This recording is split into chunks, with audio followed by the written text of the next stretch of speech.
उसकी आलोचना करता तो वो अपने घर की बेटी या बहू की आलोचना कर रहा है। अभी 8:18 हो रहे हैं और मैं भरतपुर पट्टी के जीरो बैंड पर इस वक्त मौजूद हूँ।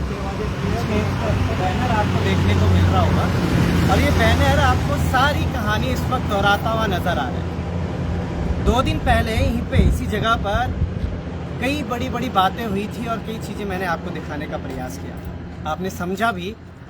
मगर हमने जब भी हमेशा एक चीज़ सुनी है कि थोड़ा शायद मुझे लगता है आवाज़ नहीं आ रही, मैं उसको सेट करने का कोशिश करता हूँ। अगर आ पाएगी मैं कैमरामैन को बोलूँगा थोड़ा दिखाइएगा और देखते हैं अब तक, क्योंकि मुझे लगता है ये माइक से नहीं आ रही इस वक्त, थोड़ा सा दिक्कत भी है। मगर मैं आपको एक शायरी भी वापस आपको बताना चाहता हूँ कि एक नारी सब पर भारी, हमने हर जगह सुना और समझने का प्रयास भी किया।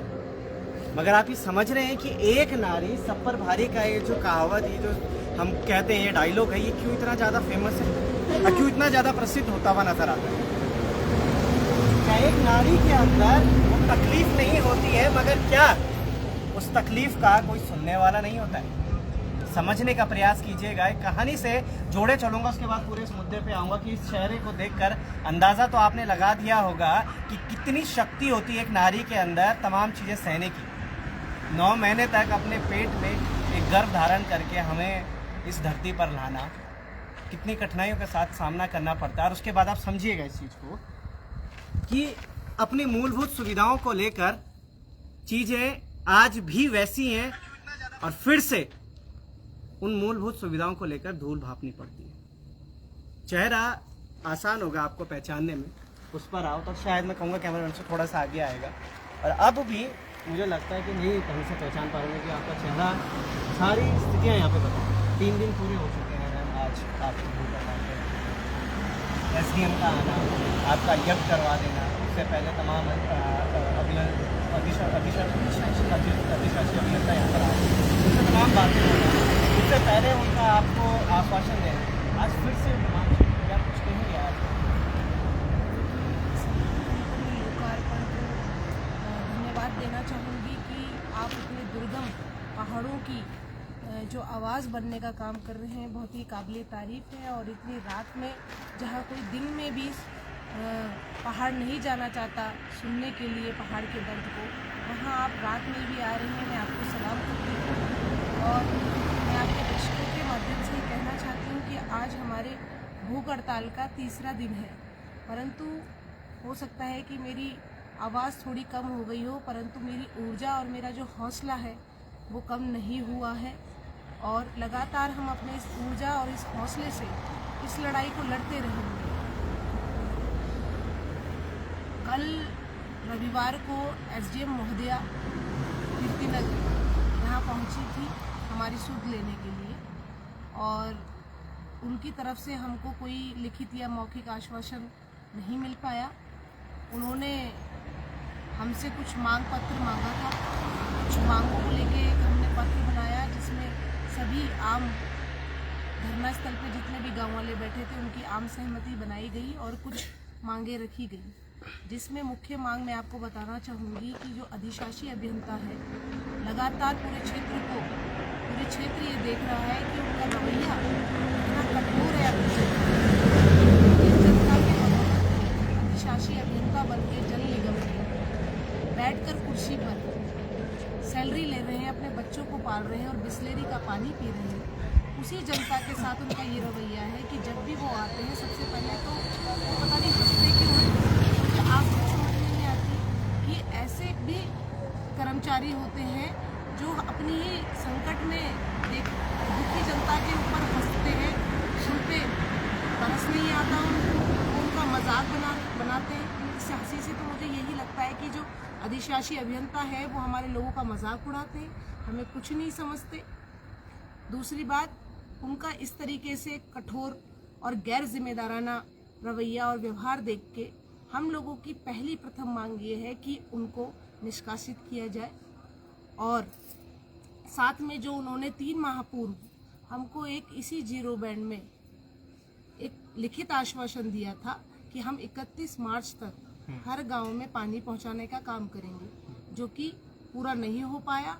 और इस आरोप में मैंने एसपी को एक पत्र भी लिखा है और कल जब एसडीएम महोदया आई थी तो उनसे भी मैंने ये मांग की है कि इनको आप इनके जो इन्होंने जनता के साथ जो उनको गुमराह किया है उस गुमराह के आरोप में आप इन पे एफआईआर दर्ज करवाएं। और दूसरी मांग थी कि जो जिला अध्यक्ष है उनकी अध्यक्षता में एक समिति बनाई जाए, जो समिति की निगरानी में ये सारा काम आगे का जल जीवन निगम का चालू है। और साथ में एक इंटेक वेल है, उसके चलते अभी तक भी काम गाँव में नहीं हो पा रहा है। इंटेक वेल बनना बहुत जरूरी है, जब तक वो नहीं बन पाएगा ये सारी चीज़ें ऐसी रहेंगी मेरा। उस इंटेक वेल की मांग करने के लिए कि आप जून तक उस इंटेक वेल को बना दीजिए। यदि ये सारी मांग जो डिस्ट्रिक्ट मजिस्ट्रेट हैं वो अगर मान लेते हैं तो हम अपना धरना, अब अपनी भूख हड़ताल स्थगित करेंगे, तोड़ेंगे नहीं। स्थगित इसलिए करेंगे अपना धरना कि हम बहुत इनके जो है ना झूठे आश्वासनों से पक चुके हैं।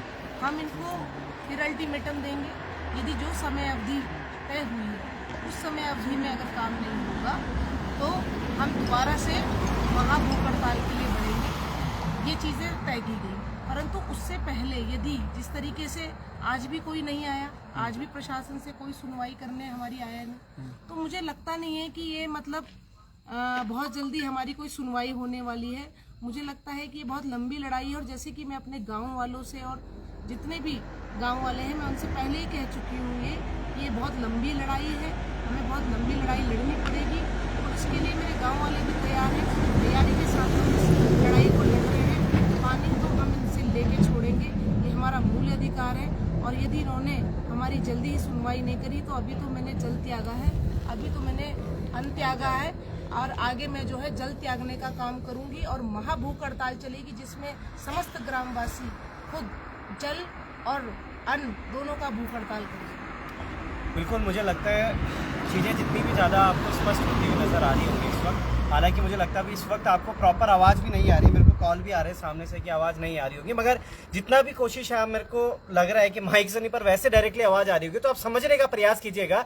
25 वर्ष है हमारा ये उत्तराखंड, जिसको बनाने के लिए पहले लोगों ने आंदोलन करे, उसके बाद उत्तराखंड को उत्तराखंड बनाए रहने के लिए आंदोलन करे। अपने उत्तराखंड में जिन बच्चों को उन्होंने यहाँ पे रखा, पाला, पोसा, उनको रोजगार के लिए आंदोलन करना पड़ा, रोजगार मिला, मगर उस रोजगार मिलने के बाद उस कुर्सी पर बेचारे ने जो अगर नहीं बैठ पा रहा है ठीक से, उसके पीछे कोई आ रहा है, उसके लिए फिर आंदोलन करा और अब अपनी मूलभूत सुविधाओं के लिए भी यहां पर आंदोलन करना पड़ रहा है। तमाम चीजें समझने का प्रयास कीजिएगा कि अगर हमें कुछ चाहिए ही तो हमें आंदोलन करने की जरूरत क्या है। क्या इसलिए उत्तराखंड राज्य बनाया गया था कि जो हमारे उत्तराखंड की मातृ शक्ति है, जिन्होंने शहादतें दी, चाहे गौरा देवी की बात करें हम, चाहे तीलू रौतेली की बात करें हम, उन सभी के यहाँ पर यह अंश है और उन्की वजह से आज हमारा उत्तराखंड है। उन्हीं क्या आज ये मातृशक्ति जो हमारे यहाँ पे बैठी, कितना सोचने का विषय है, ये समझने का प्रयास कीजिएगा इसको। मैम, तमाम चीजें हुई, एसडीएम को आपने तमाम चीजें रखी है, मगर ये सारी चीजें ऐसा क्यों है कि अब ये सवाल भी उठ रहा है कि चुनाव का दौर नजदीक है,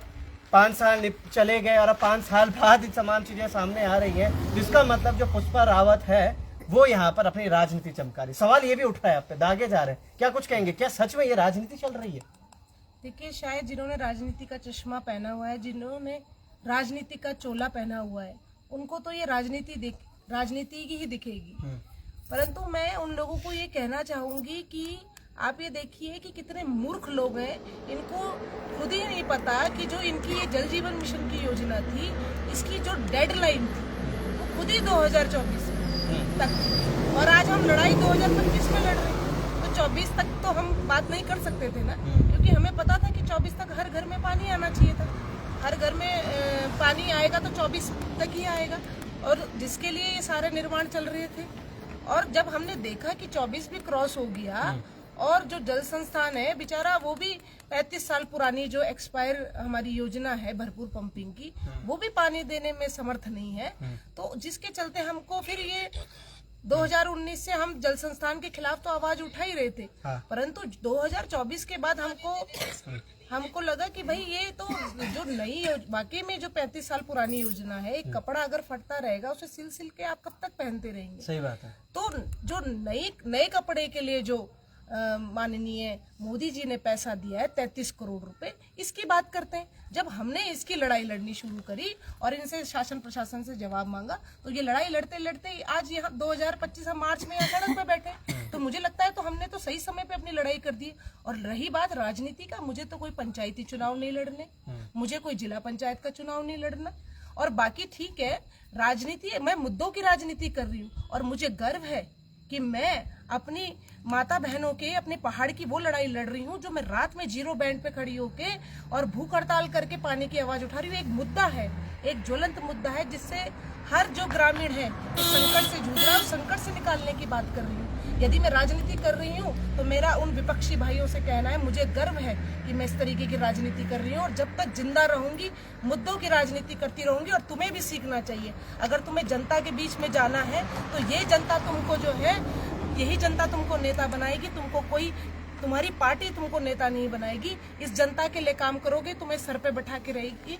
जिन नेताओं की तुम चापलूसी कर रहे हो उन नेताओं को भी इसी जनता ने अपने उनको नेता बनाने का काम किया है, उनको विधायक बनाने का काम किया है, उनको मंत्री बनाने का काम किया है। और आज क्या कर रहे हो आप सिर्फ वहाँ फेसबुक पे बैठ बैठ के फेसबुकिया नेता बन रहे हो। तो मेरे को ऐसे भाइयों से मेरी सहानुभूति भी है, मुझे बड़ी उनके ऊपर जो है बहुत ही, मुझे उन पे दया भी आती है। ये दया के पात्र लोग हैं, मानसिक रूप से बीमार लोग हैं, इनको आज जनता के बीच में यहाँ होना चाहिए था, तो वहाँ बैठे बैठे अपने नेताओं की चापलूसी कर रहे हैं। तो चलो अच्छा है, तुम्हारी राजनीति तुम्हारे साथ, हमारी राजनीति जिंदाबाद। 3 दिन खाली पेट रहकर हम 5 मिनट अगर हमें लगेगा ना, 1 बजे हम खाना खाते हैं और 1:05 होता है, पेट में ना कुछ होने लगता है, हलचल होने लगती है यार कि भूख लग रही है, नसें काम नहीं करती, दिमाग काम नहीं करता है।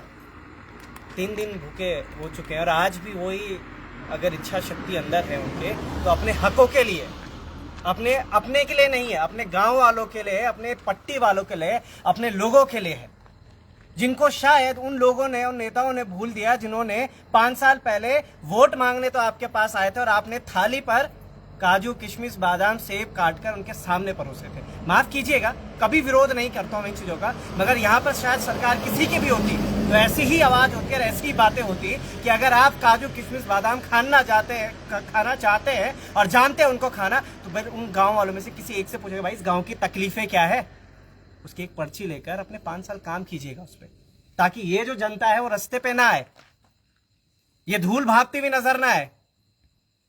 मैं आपसे ज्यादा अभी बात नहीं करूंगा। एक अपील करना चाहूंगी। हाँ, अपील आपके चैनल के माध्यम से मैं अपील करना चाहूंगी कि जो राजनीतिक षड्यंत्र आज सत्ता पक्ष के लोग कर रहे हैं, जबकि मैंने आह्वान किया था कि ये लड़ाई किसी व्यक्ति विशेष के खिलाफ नहीं है, किसी व्यक्तिगत राजनीति के खिलाफ नहीं है, किसी पार्टी के खिलाफ नहीं है, ये दलगत राजनीति से उठकर मैं इस लड़ाई को लड़ रही हूँ और देख रही हूँ। और सभी पार्टी के सभी वर्ग के लोगों को मैंने आह्वान किया था कि आप इस जल संकट से निकलने के लिए एकता का परिचय देते हुए आप एक बैनर के तले आए। तो आज मैं देख रही हूँ कि कुछ मेरे सत्ता पक्ष के भाई आरोप लगाने के साथ साथ जो है गांव की जनता को गुमराह करने का काम कर रहे हैं, गांव की जनता को डराने का काम कर रहे हैं, उनको जहाँ धरना तक ना पहुँच पाए उनको तमाम तरीके की बातें कही जा रही हैं। तो मैं उन लोगों को यही कहना चाहती हूँ, आपके चैनल के माध्यम से अपने उन गांव की जनता से ये कहना चाहती हूँ कि ये लोग वो लोग हैं जिन्होंने आपके लिए इन 25 सालों में पानी नहीं पहुंचा पाए। पानी पहुंचाना तो दूर की बात, आपके लिए कभी आवाज तक नहीं उठाई। तो आप इन लोगों के कहने पे आ रहे जिन्होंने आपके गांव को गर्त में डालने का काम किया है।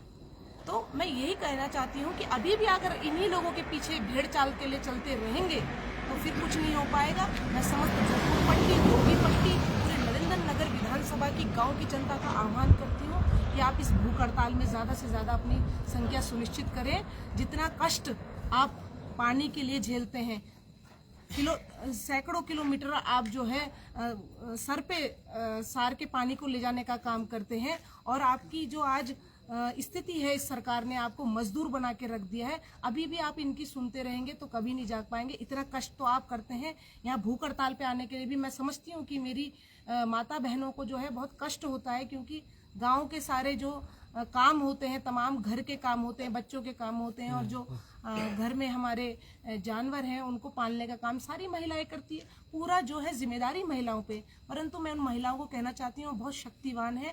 इस देश को, इस प्रदेश को बचाने की भी जिम्मेदारी तुम्हारी है। कष्ट झेलना पड़ेगा आपको, लंबी लड़ाई है, पर आप जो है आना पूरे दमखम के साथ। हमने इस राज्य को मुलायम सिंह जैसे गुंडे से छीन के लिया है, तो ये तो अपने ही लोग हैं, इनसे तो हम यूं ही चुटकी बजा के इस राज्य को ले लेंगे। और राज्य ले लिया है तो अब पानी लेने में हम जो है बिल्कुल भी हम लोगों को पानी लेने में दिक्कत नहीं आएगी। यदि हम इसी तरीके से एकता से यहाँ पे आएंगे, बिना डरे आएंगे, तो निश्चित ही हमारे गाँव में माँ गंगा पहुँचने का काम करेंगे। एक महान व्यक्ति का बहुत ही सुंदर एक वाक्य है, पहाड़ का पानी और पहाड़ के जवानी पहाड़ के काम नहीं आई। और आज ये सब लोग उसके साक्ष्य और उदाहरण बनकर यहाँ पे सामने खड़े हैं कि जहाँ हमारे पहाड़ों से कल कल बहती हुई गंगा, यमुना, अलकनंदा यहाँ पीछे से ही बहती हुई जा रही हैं, वो तक इनके काम नहीं आ पा रही है क्योंकि उन तक पहुंचा ही नहीं जा रही हो। ये देखिएगा इस उम्र को देखिएगा, इस उम्र में जहाँ अपने घर पे बैठ कर अब भैंसों तक पानी फोड़ रखी कहे हैं तुम्हें हम हाँ।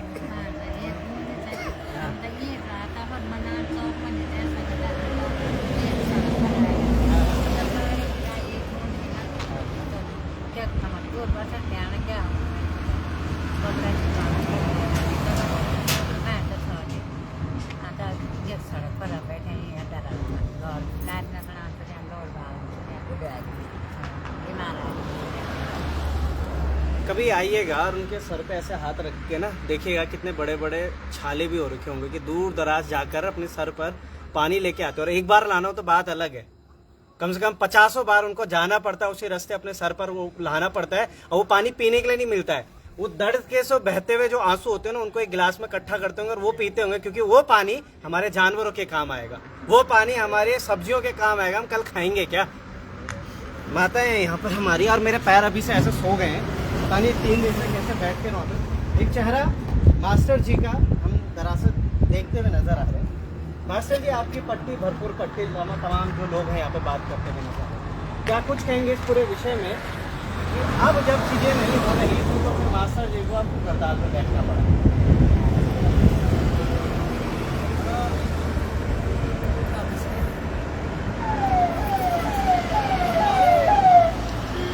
पहले ये दिखाइएगा, मैं कैमरा में दिखाइएगा, पता नहीं कौन जा रहे हैं पर अच्छा है, जा ही रहे हैं, रुक नहीं रहे, क्योंकि अगर रुकेंगे इस काफिले पे तो ये तमाम जो जनता है ना यहाँ पे, ये जनता आवाज कर देगी, यहाँ पे बातें बोलने लग जाएगी, और आप बोल नहीं सकते ना, इनकी बातें नहीं सुन सकते। जी मास्टर जी, बड़ा दुख हुआ और दुख की बात नहीं है, हमारे पहाड़ पे रात में और सड़क में महिलाएं कभी बैठी नहीं। मैं भगवान से प्रार्थना करता हूँ अपनी 51 सिद्धपीठों से कभी ऐसी नौबत आई कि रात में महिलाएं, क्योंकि हमारे यहाँ सब कोई पहले कोई गुजर जाता था और गुजरे हुए व्यक्ति को कहते थे कि घर में लाना, ऐसे ही सड़क पे रखा जाता था, आग में मिलते थे रात में सड़क में। लेकिन आज स्थिति ऐसी हो गई 50% महिलाएं। मास्टर जी, ये देखिए, मैं कैमरा में थोड़ा पीछे दिखाइएगा, ये मातृ शक्ति अपने घर का सारा काम अपने बच्चों को, अपने नाती पोतों को सुलाकर उसके बाद यहाँ पर आई है, ताकि यार कल वो बेचारे जो हमारे बच्चे उनको वो मजबूरी ना सहनी पड़े, 10-10 किलोमीटर दूर जाके पानी ना लाना पड़े, उनको सुविधाएं मिले। और अपने घर को ताला लगा के आए हो, ताला लगा के आए, क्योंकि यही रह रहे हैं गाँव में।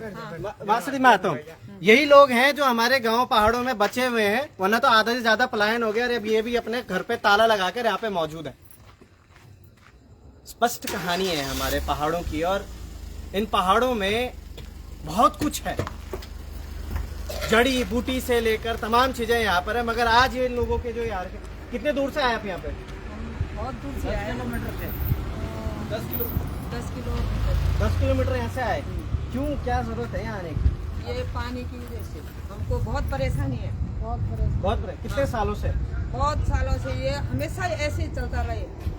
जब कोई नेता आपके गांव में आता है, नेता नहीं आता या कोई नेता आता है जाता है, आता है जाता है? हाँ। कितनी बार आ गया? नए स्कूल का कोई नहीं आता, नहीं है तो उदास खाली वोट मांगने के लिए आता, बाकी जब कोई नहीं आता। वोट की जरूरत पड़ती है हाँ। तब आते हैं कि बस हम ऐसे करेंगे ऐसे करेंगे हम कुछ नहीं करेंगे, कुछ नहीं किया उसने। मुझे नहीं विधायक पता कौन है? वो आप विधायक विदाई ये पता नहीं आपको। पता ही नहीं, तुम नहीं पता, तुम पता? अब ये नाम कैसे याद है आपको? हैं? वोट भी नहीं ना मुझे क्या देखकर क्या सोचकर वोट दिया था? सोच का हम कुछ नहीं ना, हमारा पूरा हरोना विचार सही है। और चक्कर ये हुआ है हाँ। कि मोदी ने जब जगह भाषण देने का तुम कुछ नहीं दिया, कमला फूल दी क्या हाँ। अब बस ये मोदी वजह से आई सारी काम करा वो मोदी वजह से हुए आई काम करा। वो ऐसे काम करा। आज ये मैं नहीं कई चलता रहा तो हम मोदी को भी हरा देंगे कभी। उत्तराखंड में आने के लिए वो सोचे भी ना कोई भी। एक पहली महिला देखी मैंने अपने पहाड़ों की जिन्होंने खुलकर बात कही है इस बार, वरना कुछ महिलाएं तो हमारी बहुत भूली हैं कि 2 किलो राशन हमारा बंद हो जाएगा, 2 किलो चावल हमारा बंद हो जाएगा, 2 किलो गेहूं हमारा बंद हो जाएगा अगर हम कुछ बात रखेंगे। और ये देखिएगा खुलकर बात रखने वाली महिला हम ये पहली बार खाते हैं, मिली है। उसके पीछे 7 किलो देता है वो चावल, 7 किलो में क्या वैसे भी हम मिले तो खाते हैं। 7 किलो मोदी ने तो 7 किलो में बंद कर दो। पर क्या दो आपको? पानी चाहिए, हमें पानी चाहिए, राशन नहीं चाहिए? राशन तो बात की बात है, पहले तो पानी है ना, उस राशन को किस में पकाइए हम जब पानी नहीं होगा तो। ये बहुत बढ़िया। तो पानी है। आप कहाँ थे अब तक? नहीं थे हम सुबह से। पानी होगा तो राशन होगा। थोड़ा घर गए, उन्होंने अपने बच्चों को देखा होगा, गाय भैंस पाल रखी? और क्या 3 गाय है। 3 गाय, उनके लिए पानी कहाँ से लाते हो? कहाँ से लाते हैं? यहाँ नीचे ये हैंडपंप से ले जाते हैं। हैंडपंप से? हाँ, कितना जब किलोमीटर? कितना किलोमीटर जाते हो? 1 किलोमीटर। अगर हैंडपंप बंद हो जाते हैं हाँ। और नीचे गदेरे है, हाँ। वहाँ बारीक स्रोत का पानी है, वहाँ से ले जाते हैं हम। वहाँ से लेके हाँ, जाते हो? और 5 बकरी है। 5 बकरी है। हाँ, और क्या पिलाएंगे हम उसको? आप सोचो कि एक बर्तन हम सिर में ढो के ले जाते हैं, हाँ। 3 तो गाय है हाँ। और 5 बकरी है और 4 हम पीने वाले इंसान हैं। आप भी सोचो या खुद वो कर्मचारी सोचे कि कैसे इनका गुजारा चलेगा। वो तो ऐसी का नीचे पड़ा हुआ है, हैं? उसके बीवी बच्चे करते ऐसे डंगारों में काम, ऐसे भूखे प्यासे, तो उसको भी पता चलता। दर्द देखिए ना उनके। हाँ। वो कितना मतलब खुल के इन चीजों को रख रहे हैं, इसलिए हमारी मातृशक्ति सच में बहुत भोली। उन्हें डर भी नहीं है कि कल के दिन डर किस बात की? ये देखो डर भी खा नहीं रहे है। हम उसके, हाँ। क्या खा रहे हम उनका? हम तो ब्लैक से खाते हैं, अपने कमाते हैं खाते हैं। हम तो कुल के कह रहे हैं कि वो 7 किलो भी नए दिए ना तो मत दो। जैसे हम खा रहे हैं वैसे खा लेंगे, हम तो अपने खेत करेंगे, खेत से खा लेंगे। अब मुझे लगता है आप ये भी चाह रहे हैं कि ये 4 लोग गांव में रुके हुए हैं, ये भी चले जाएं। ये स्वरोजगार की बात आप करते मोदी हैं, कह वो रहे भी हैं, खत्म। हाँ। मोदी साहब कह रहे हैं कि पहाड़ की नारी शक्तिशाली होती है, हाँ। अपने गांव को मत छोड़ो, देव भूमि को मत छोड़ो। जब दुनिया ऐसे पानी के लिए तरसते रहेंगे तो प्लेन तो करेंगे ही हर कोई का। हम तो बूढ़े बूढ़े हम तो रह गई अब यही, तो जो जवान है वो थोड़ी नहीं रहेंगे। अरे इनसे समझो, इनसे पूछो जरा यार आके, इनसे पूछो आके कि आपके गांव में क्या समस्या है। सच में मजाक नहीं कर रही, मजाक की बात नहीं है। ये कहानी है इस गांव की। अरे अकेली महिला है जो पूरे गांव की कहानी बताती हुई नजर आ रही है। अगर उनको जाना ही होता अपना गांव छोड़ के, कब का चले जाते हैं और आपकी तरह बिस्लरी का पानी कांच के गिलास में डाल के पी रहे होते। मतलब मजबूर है अपने गांव में अपनी देवभूमि को ना छोड़ने। मास्टर जी के पास वापिस आते हैं। मास्टर जी, आधी अधूरी बात रह गई थी क्योंकि हमारी मातृशक्ति इतनी ज्यादा शक्तिशाली है कि कभी बोलने में देती है। बोलो आप। जितने भी सरकारों ने अभी तक देश में राज किया, प्रदेशों में राज किया, अगर किसी का अधिकार छीना गया तो महिलाओं, देश की जनसंख्या के 50% महिलाएं होती हैं, 50%। कहाँ लिखा हुआ है? 50% महिलाएं होती हैं, ये संविधान लिखता है। और हमारे उत्तराखंड, वो सौभाग्यशाली हमारे उत्तराखंड की 50% महिलाएं हैं, नहीं तो अन्य प्रदेशों में तो रेशो डाउन हो गया। हरियाणा में कम है, हरियाणा में मैं सोचता हूँ 75-80% है। लेकिन हम सौभाग्यशाली हैं, माँ गंगा जहाँ से निकलती है उस प्रदेश के निवासी हैं। यहाँ सौभाग्यशाली की 50% महिलाएं हैं, लेकिन दुख तब होता है कि 50% महिलाएं हमारे यहाँ पानी पीने का जो घर में पानी लाती, हमारी महिला माँ बहनें चाची दादी लाती हैं। अगर उनकी समस्याएं हैं, उनकी समस्याओं के लिए अगर एक बेटी इस बेटी का ये सड़क पे रात में आने का क्या काम था, दिन भर भूख हड़ताल करने की क्या काम था, लेकिन वो अगर इस महिलाओं का दर्द समझ रही है तो हमें भी फक्र होता है कि हम ऐसी बेटी का साथ दें जो कि महिलाओं की लड़ाई लड़ रही हो। और यही नहीं, सरकार बोलती है बेटी पढ़ाओ बेटी बचाओ, बेटी पढ़ाई भी है, बेटी बचाओ भी है, बेटी ने सर पर अपने बांध कर यहाँ पे बैठी भी है। इनका मतलब ये बचाने का काम नहीं कर रहे हैं।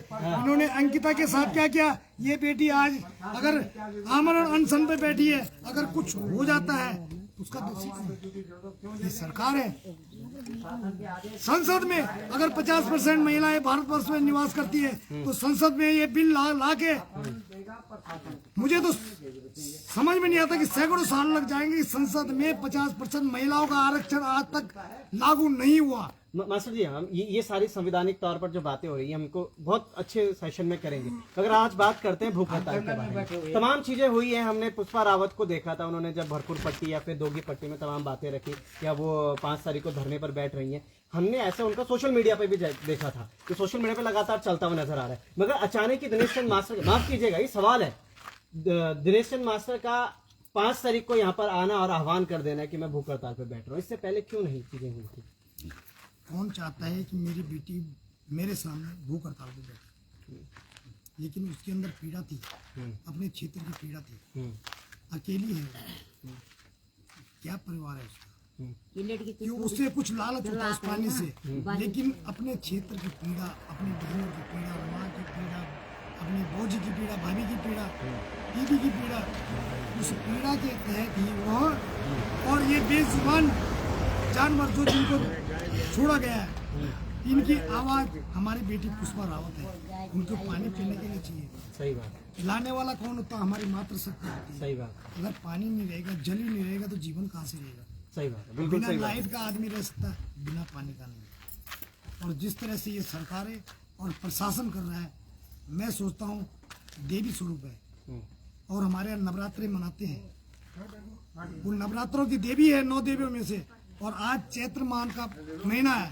ये महिलाएं हमारे पता गुठरमा और गांव को चौक होंसो जय मन आज झुमेल लोगों हमारे पहाड़ की संस्कृति, और वो संस्कृति को ये हमारे चौक इन्होंने सुन्न कर दिए। किसने? शासन ने, प्रशासन ने अशुभ कर रहे हैं। मैं सोचता ही अशुभ हमें कर रहे हैं। हमारे चैत्र में फूल लड़कियां डालती हैं, वो लड़कियां यहाँ हमारे जो हमारे दरवाजे, जहाँ हम खोली जिसको बोलते हैं, खोली बोलते हैं, दरवाजे बोलते हैं, वहाँ पे फूल डालती है महिलाएं। ये भगवान की पहाड़ की संस्कृति हमारे, वो सब यहाँ है, वो सुने हो रखे हैं, वो सब यहाँ पे आ रखे हैं। वो देखो यहाँ सड़क पे है। बताओ मास्टर जी से बात करता हूँ मैं जब भी, तो मेरे को ना एक कहानी के तौर पर सवालों के जवाब मिलते हैं और अच्छा भी लगता है। मगर मास्टर जी, आज ये लड़ाई बढ़ी है, ये कहानी के तौर पर हम लड़ाई नहीं लड़ने वाले। मैं आपके पास वापस दोबारा आऊंगा, चीजें वापस बात करेंगे, मगर कई हमारी मातृशक्तियां जो थी यहाँ पर, बड़ा सेशन हो गया है, थोड़ा आवाज का भी मुझे लगता है इशू हुआ है इसमें, मगर जैसे भी है, ये जो चेहरा है, ये चेहरा हमेशा से ऐसा नहीं था। ये चेहरा वही चेहरा है जिसने 5 तारीख को यहाँ पर आह्वान किया था। आज आपने एक हवन भी किया था, इस हवन के बारे में क्या कहेंगे? क्या क्या जरूरत थी उस हवन की?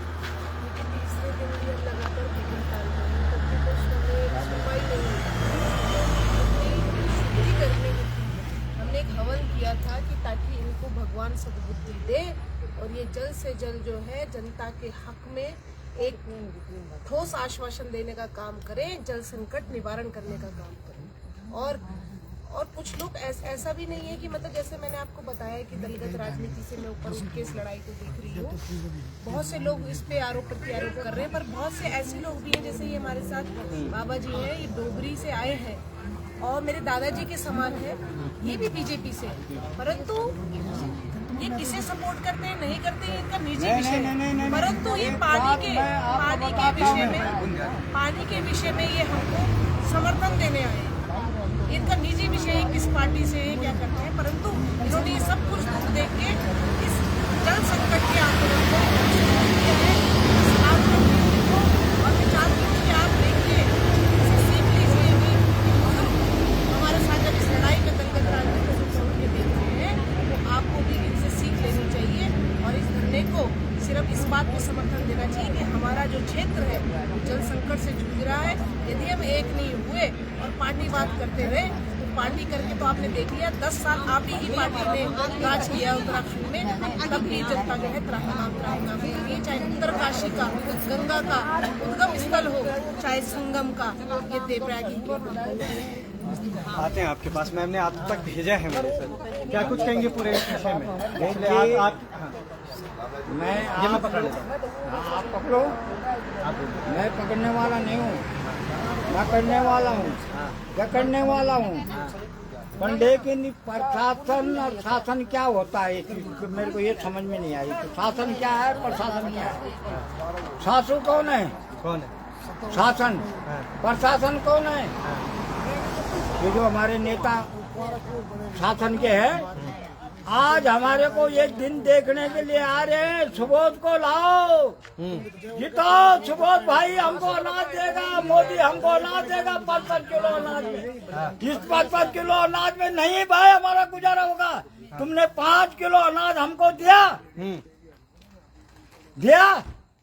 चावल भी दे दिया, पकाऊंगा किसमें मैं? अब लकड़ी मेरे पास है, सब कुछ मेरे पास है। क्या वो शासन को पता नहीं है कि यहाँ पे प्रशासन को बोले कि कहाँ हमारे यहाँ पूर्ति हो रही उसका, तो कहते कि झंडा डंडा हमारा बोको। क्यों बोकेगा तुम्हारा झंडा डंडा? मैं भारतीय जनता पार्टी का प्रमुख हूँ, पन्ना प्रमुख हूँ मैं। अच्छा, पर मैं आज मोदी को भी कहूँगा, इस आवाज को हम मोदी तक पहुँचाएंगे कि जल के लिए तो तरस रहे हैं, आंसू पे की भी रोटी नहीं बन सकती भाई। किसमें खाऊंगा मैं एक तब से आदमी हूँ। रात में रोटी पक जाती है, बगैर पानी की तो नहीं पकेगी भाई, पक जाएगी। बिल्कुल सही बात है। और देखिएगा उनकी जब आटा मलूंगा मैं तो मैं रात में भी रोटी पका के खा लूंगा, पर बगैर पानी का तो नहीं खाऊंगा भाई। तो क्या मैं आज प्रशासन को भी और शासन से निवेदन ये करूंगा कि आप वोट मांगने के लिए तो चड्डा लाला जी की जय हो, माता जी की जय हो, बहन जी तुम हमारे ख्याल करना है, पर आज वो हमारा ख्याल क्यों नहीं कर रहा? कहाँ है वो सुबह दुनिया? मेरे को पहुँचाओ। जब मैं भाजपा में तो शुरू से भाजपा हूँ, जब वो मेरे को कन्नी काट के जाता था कि चड्डा लाला के पास नहीं जाना भाई, क्यों नहीं जाना? ये घोटाला कौन कर रहा है? घोटाला इन्हीं के आदमी करते हैं। बोलो, मैंने आज तक एक विधायक नीति का पैसा भी लिया, तो जो पैसा मैंने अभी एक विधायक नीति से पैसा मांगे थे, एक और मेरा पैसा खा गया। बोलो, कहाँ वो मंत्री यार, कहाँ वो संतरी? जहाँ हमारा युवा जाग गया था कि अब झंडे डंडे नहीं बोकेंगे, झंडे डंडे नहीं बोकेंगे, जो हमारे बुजुर्गों पे पर आपने फिर जो आघात किया कि भाई अब युवा तो नहीं पर हमारे बुजुर्ग थे, वो भी अब समझ गए कि झंडे डंडे बोकना मतलब अपने पैरों पर कुल्हाड़ी मारने वाली बात हो जाती है ना? बिल्कुल बात होगी। आज आपकी ये हमारे माता बहन, माता शक्ति सड़क में बैठने की तैयार थी। हम पर्दा वाले हैं और राजा ठाकुर के आदमी, हम राजा ठाकुर के हैं। आज हमारे बहू बेटी जो सड़क पे उतर रहे हैं, क्यों उतरे भाई? किसके लिए उतरे? खुशी के लिए। किसके लिए उतरे? खुशी के लिए। राशन मिल गया मोदी जी ने 5 किलो में, उसके खुशी में।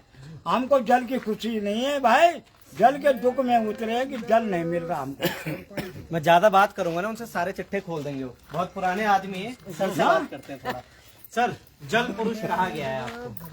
जल पुरुष आ गया हम। आपको प्रथम, मेरे को सुनने में भी आया था, वो एक प्रथम प्रधान है जिन्होंने मोदी जी से कुछ 4-5-1 मिनट बात करी। क्या बात हुई थी उस दौरान? जी, उस दौरान विश्व जल दिवस के बारे में जो एक गंगा प्रहरी के तौर पर मैंने माननीय प्रधानमंत्री जी से बात की थी। पूरे देश में हम 6.5 लाख प्रधान थे, उनमें से हम 5 प्रधान थे पूरे देश में। जिन्होंने जल संरक्षण को लेके, जल संवर्धन को लेके काम किया। एज ए स्वयं सेवी, एज ए वॉलंटियर मैंने काम किया। तो यही उन्होंने बताया था कि किस तरह से पहाड़ की जवानी और पहाड़ का पानी आप रोक सकते हैं, किस तरह से उस पर काम हो सकता है। तो उसके सुझाव हमने उनको दिए थे कि किस तरह से हम जाल खाल बना सकते हैं। अपनी जो परंपरागत शैली है, जो पुराने लोग करते थे, उन सुझावों को मैंने दिया था कि किस तरह से जो है पानी को रोका जा सकता है। ग्रेविटी वाटर से जो है हम अपने स्रोतों को रिचार्ज कर सकते हैं। लेकिन जो जल जीवन मिशन के तहत जो पंपिंग योजना आई है, और सबसे बड़ा दुर्भाग्य है कि उस पंपिंग योजना से जो नदी की क्षमता है, नदी से जो पानी लिफ्टिंग किया जाएगा, इस पंपिंग योजना के आधार पर जो ग्रेविटी वाटर है, जो हमारे स्रोत हैं, उनको जो है छोड़ दिया गया। यानी कि सर आपने तमाम बातें रखी वहाँ पे, क्या फायदा हुआ एक युवा नेता का डायरेक्ट प्रधानमंत्री से बात करने का, और वो भी जल पर, जो कि संकट आपके गाँव में, आपकी पट्टी में पूरा फैल रखा है। क्या फायदा हुआ इतना मिनट बात करके, तमाम चीजें आपके रखकर? कितनी बातों पर अमल किया गया आपकी? देखिए, यही मैं कहना चाहूँगा कि जब इस तरह के हमने उनको सुझाव दिए, उन पर अमल नहीं हुआ, तो आज हम उस आक्रोश के रूप में, उस जो हमने सुझाव दिए थे, उसमें जो है आज देखेंगे कि वो आक्रोश का रूप हम ले चुके हैं। और यहाँ पर हम जो है मजबूर हैं कि भूख हड़ताल करें या धरना प्रदर्शन करें। तो कहीं ना कहीं जो है हमने इस बात को लेकर आक्रोश है। एक युवा नेता है, एक युवा की अपने प्रदेश के लिए, अपने देश, अपने क्षेत्र के लिए एक नई सोच होती है। इसलिए जनता अपने जनप्रतिनिधि के तौर पर एक युवा को चुनके, पढ़ा लिखा है, सब कुछ है, मगर एक युवा क्या कहता है इन तमाम चीज़ों को लेकर के? अगर आपकी बात भी हुई है, वहाँ तक तमाम चीज़ें हुई हैं, आपको सिर्फ चीज़ें बताई गई हैं, सिर्फ धरातल स्थिति नहीं, आप क्या कहता है एक युवा कि ऐसा अगर दोबारा मौका मिलता है आपको, तो क्या कहेंगे? देखिए, अगर दोबारा ऐसा मौका मिलता है तो जरूर ये बात हम आक्रोश के साथ रखेंगे, जरूर ये बात हम जो है पूरी दृढ़ निश्चयता के साथ रखेंगे कि अगर आपने कोई भी कार्य अगर आपने करने हैं तो सिर्फ कागज मात्र में न हो, वो वास्तव में धरातल पर उतरे। और हम कोशिश करेंगे कि आने वाले समय में, क्योंकि अब जिस प्रकार से शासन प्रशासन हमारी सुध नहीं ले रहा है, हम यहाँ पर लगातार भूख हड़ताल पर बैठे हुए हैं, तो हमारे सब्र का जो बांध है वो कहीं ना कहीं टूट रहा है। एक युवा होने के नाते हमें वो आक्रोश, वो माल आ रहा है कि हम राष्ट्रीय राजमार्ग को जो है जल्द से जल्द बाधित करेंगे और 4 धाम यात्रा को रोकने का काम करेंगे। अगर हमारी मांगों को जल्दी से जल्दी पूरी नहीं की। ये समझिएगा 8:55 हो चुके हैं। 8:18 पे मैंने शुरू किया था ये पूरा सेशन। इतना लंबा सेशन हो जाना, और अभी भी अगर मैं 4 माताओं से ऐसे बात करूँ तो सुबह हो सकती है। इतना दर्द है उनके अंदर। वो जो माता बैठी है ना, यहाँ पे लाइट दिखाने का प्रयास कीजिएगा, उन माताओं पर एक केस हो रखा है, उस पर भी बात करेंगे आपसे। आपको बताएंगे कि किस बात का उनको उन पे FIR हो रखी है, क्यों ऐसे उनको आज जो सफेद बाल हो रखे हैं उनके ऐसे नहीं होंगे हैं। ये जो इतने बड़े बड़े पहाड़ है वहाँ जा जाके अपने जानवरों के लिए घास लाना, पानी लाना, इतना तमाम चीजें। बहुत लंबा सेशन हो जाएगा, मगर उसके लिए अभी बने रहिएगा लोकार्पण के साथ। सुबह मुलाकात करेंगे मातृ शक्ति से। तब तक के लिए जय हिंद, जय भारत, जय उत्तराखंड।